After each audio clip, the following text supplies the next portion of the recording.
Two men are walking down an alley and notice a huge piece of wall writing. It's extremely large and colorful. It basically covers the whole wall. Both of the men acknowledge it, and one says, "That's amazing street art." At the same time, the other man shouts and says that it's vandalism. These men were both viewing a piece of graffiti. And that graffiti was right in front of them. Each with their own opinion, they expressed what they thought of it. Which response is most justifiable? The fact that we're all currently living in Corpus Christi. I'm certain that one of you has at least seen one form of graffiti in the streets, in our streets. The real question is, should we consider graffiti real art? Today we look into the background of graffiti, the ways graffiti has changed the community, and seriously consider whether it is art versus vandalism. First, we will jump into the background of graffiti. The British Teen Council expresses that the first graffiti ever considered was drawing in caves thousands of years ago.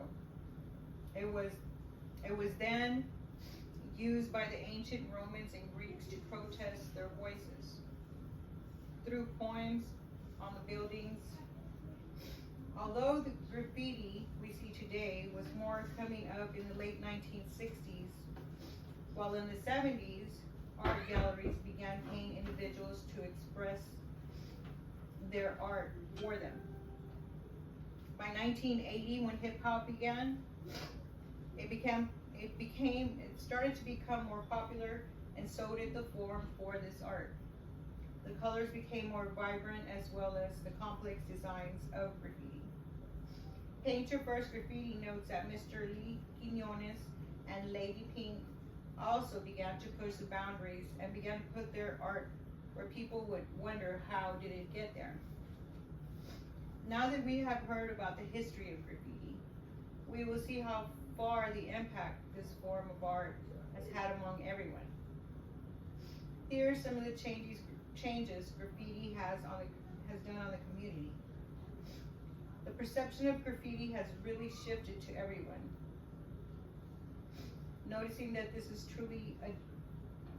They are noticing that this is truly a difficult skill and a unique talent. Over the years, it has created a sense of community and brought people together around a common cause.